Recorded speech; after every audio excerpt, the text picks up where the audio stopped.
You're listening to From Stillness, an audiobook for a mind in need of quiet. Be honest with yourself for a moment. How many times have you checked your phone today? Once? Twice? Or have you already lost count? Perhaps you opened it to reply to a message just for a moment. But that moment turned into 20, then 50. And before you knew it, you weren't in control anymore, the screen was. You tell yourself, I'm just taking a break. It helps me relax. But deep down, you sense something else. A kind of restlessness you can't quite name. A feeling that your focus is fraying, that your mind no longer feels your own. You go through the motions of your day, but some part of you is always tethered, always reaching for the next scroll, the next click, the next tiny burst of stimulation. And here's what most people don't realize. This isn't just a habit, it's a loop. A cycle your brain has been trained to crave without your permission. Wake. Scroll. Procrastinate. Feel guilt. Escape back into scrolling. Round and round you go. At first, it seems harmless.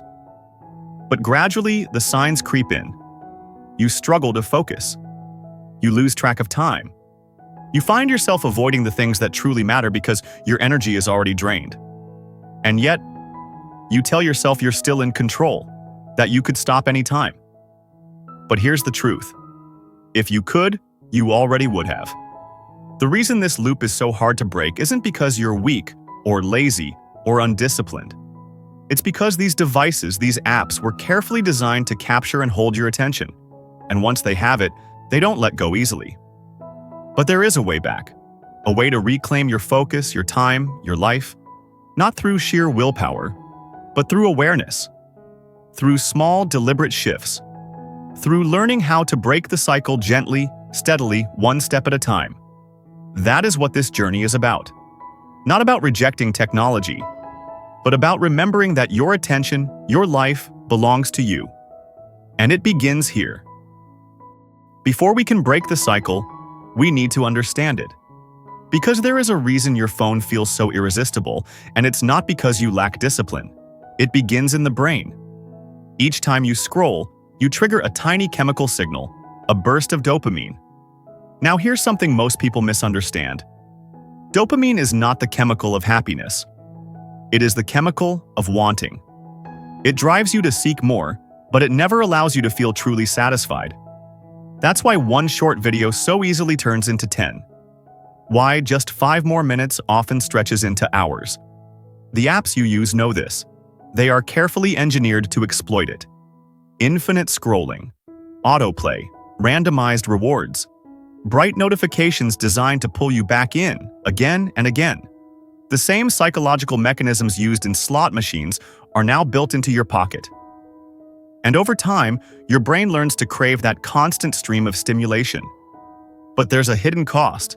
The more your brain becomes conditioned to rapid hits of novelty and reward, the harder it becomes to focus on anything slower, deeper, more meaningful. Ever noticed how difficult it feels to read a book after a day of scrolling? How hard it is to sit still or focus on a single task without reaching for your phone? This isn't a lack of willpower, it is a learned pattern. Your brain has adapted to crave constant stimulation, and anything less feels unbearable. But here is the hopeful part. The brain is not fixed. It can be retrained. The first step is awareness.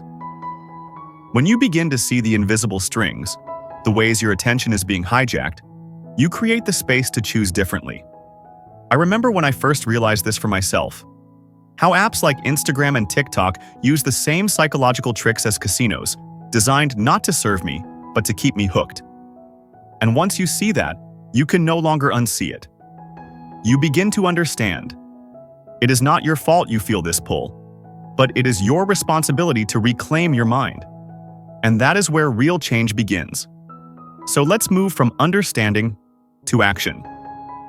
Step by step, we'll explore how to gently retrain your brain, not by force, but by making it easier to let go of what no longer serves you. So now that you see the loop clearly, how do you begin to step out of it? Not through sheer willpower, not through dramatic declarations that you'll never pick up your phone again. Real change begins with environment. By making small intentional shifts that gradually weaken the habit, not by fighting it, but by removing its grip on your attention. The first step is simple, but powerful. Make your phone less appealing. Think about it. Your phone has been designed to be visually addictive. Bright colors, shimmering icons, glowing notifications, each element crafted to pull your eyes and hijack your mind. So the first thing I did was to disrupt that visual lure. I switched my phone to black and white. Gone were the vibrant reds of notification badges. Gone were the tempting colors of apps. In their place, dull grays, muted tones. The result? The urge to pick up my phone began to fade, almost without effort. It was no longer a glittering slot machine in my pocket. It was just a tool. But I didn't stop there. I looked at how often I reached for my phone out of reflex without even thinking. And I realized that convenience was part of the problem. The easier it was to open Instagram or YouTube, the more likely I would do it unconsciously. So I added friction. I removed all social media apps from my home screen. If I wanted to check them, I had to deliberately search for them. This tiny barrier was surprisingly effective. It forced me to pause to ask, do I really need to do this right now? More often than not, the answer was no. I also turned off non-essential notifications. Every ping, every buzz, they are invitations to distraction. By disabling them, I stopped my phone from dictating when I should shift my attention. I chose when to engage, not the device. Next, I embraced Do Not Disturb mode. For most of the day, my phone was silent. Urgent matters? People could still reach me if needed. But the constant stream of minor interruptions disappeared, and with it, a surprising sense of peace returned. I even went a step further. I removed the most addictive apps entirely. TikTok gone. Twitter deleted. If I truly needed to access these platforms, I forced myself to use their desktop versions. This added yet another layer of friction, making mindless scrolling feel inconvenient rather than automatic. And finally, I redesigned my home screen. I left it nearly empty, just a few essential tools: maps, notes, calendar. The result? Each time I picked up my phone, there was nothing exciting to tap on. The muscle memory of opening apps simply began to fade. And here's what I learned through this process. You don't have to win a battle of willpower every day. You simply need to change the environment so that the battle is no longer there. The goal isn't to make your phone useless, it's to make it boring.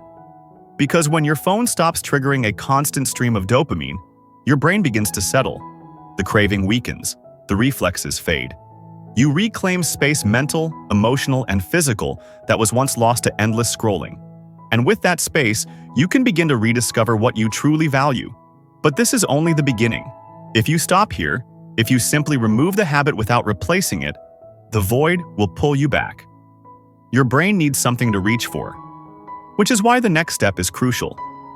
We don't just remove the old, we must give our mind something better to embrace, and that is what we'll explore next. It's not enough to simply make your phone less appealing. Because here's the truth. Your mind will seek stimulation, whether you give it something nourishing or not.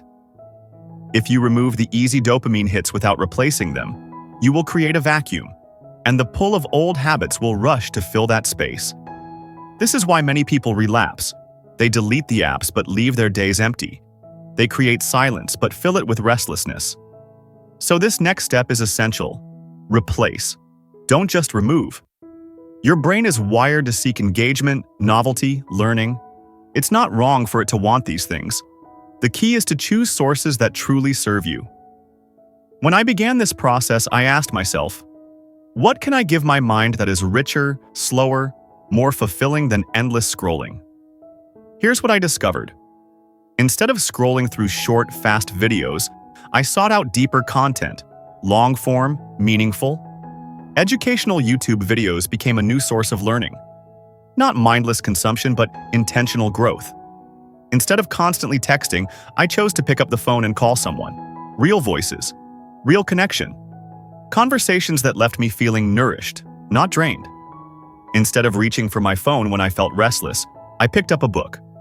Not every time, not perfectly, but often enough that the habit began to shift. The beauty of this approach is that it honors what your mind truly needs. You are not fighting against the drive for stimulation. You are simply redirecting it towards what enriches you. Over time, this replacement changes your internal landscape. The old reflexes weaken because the new ones are more satisfying. You begin to experience a different kind of engagement, one that deepens your attention rather than fragmenting it. And you learn this important truth. It's not about deprivation, it's about alignment. Aligning your actions with what truly matters to you. Choosing inputs that build you up rather than wear you down. This is why replacing, not just removing, is so powerful. It transforms your relationship with attention. It helps you reclaim curiosity, connection, and presence. And most importantly, it makes the process sustainable. Because you are not giving something up. You are gaining something far more valuable. And when you do, the lure of the old patterns will begin to fade, not through force, but through fulfillment. Next, we'll explore how to solidify this new way of being through a challenge that gently retrains both your brain and your behavior. Because small steps, done consistently, can change everything. Understanding the cycle is one thing. Changing it is another. And for that, you need practice, deliberate, consistent practice. This is where the 30-day challenge comes in. Think of it as an experiment, a gentle invitation to give your brain the space to reset. Not a test of willpower, but an act of self-care. Here's how it works. For the next 30 days, commit to one simple principle. No mindless scrolling. That's it. You don't have to give up your phone entirely. You don't have to reject technology. You are simply choosing to break the pattern of unconscious consumption. When you catch yourself starting to scroll without intention, stop. Put the phone down. Choose something else. Move your body, read, breathe, reach out to a friend. The first week will likely feel uncomfortable. Your brain will resist. You may feel restless, agitated, even bored. This is natural. It is the withdrawal of a system that has relied on constant stimulation, but stay with it. After 1 or 2 weeks, you will begin to notice subtle shifts. Your focus will sharpen. Your sleep may improve. You might find small moments of happiness returning, moments that once passed unnoticed beneath the noise. By the end of 30 days, something remarkable often happens. The craving weakens. The compulsion fades. Your brain begins to rewire itself towards calm, presence, and clarity. And perhaps most importantly, you rediscover the joy of life beyond the screen. This is not about achieving perfection. There will be slips, and that is okay. The goal is to build awareness, to create space, to learn how it feels to live without being tethered to a device. And once you've tasted that freedom, even briefly, you will find it easier and more natural to choose it again. Step by step, one mindful choice at a time. And from here, the most important work begins. Learning how to sustain this freedom in the flow of everyday life. If there is one principle to carry with you beyond this journey, let it be this. Control your phone, or it will control you. That is the golden rule. It sounds simple, but it changes everything. You see, your phone is not inherently harmful. It is a tool, and like any tool, it can serve you or consume you. The difference lies in how you choose to engage with it. Be intentional. Decide when and how you use your phone, rather than letting it dictate your behavior. Set limits that honor your attention. Turn off notifications that do not serve you. Create time and space each day when the phone is put away and your mind is free to rest and reconnect. Use your phone as a tool, not as a toy, not as a distraction, not as an escape. And if you want to begin simply, here is a small step you can take today. Track your screen time over the next 24 hours. No judgment. Just observe. See how often you reach for your phone. Notice when and why. Awareness is the first key to change. Because once you see the pattern clearly, you can begin to choose differently. And over time, those small choices will reshape your relationship with technology, gently, sustainably, in alignment with the life you truly want to live. Remember, this is not about rejecting the modern world. It is about reclaiming your place within it, with clarity, with presence, with quiet strength. So hold this golden rule close. Let it guide you. and trust that every mindful choice you make is a step towards freedom. And now, as we come to the close of this reflection, take a quiet moment to pause.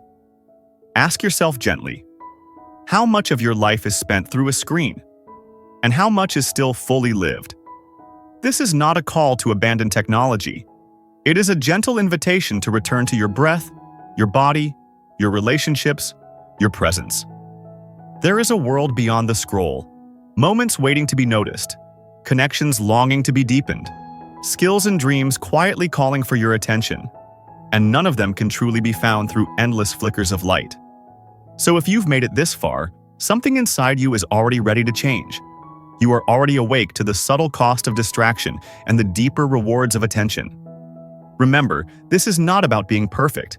It is not about giving up your phone forever. It is about choosing differently, one moment at a time, creating space for what matters, reclaiming your time, your focus, your life. So take a small step today. Perhaps turn your phone to silent. Perhaps set it aside during one meal. Perhaps choose presence over the next reflexive scroll. And if you ever feel yourself drifting back, come home to this space. You are always welcome here. Thank you for listening and for walking this path of quiet clarity with me.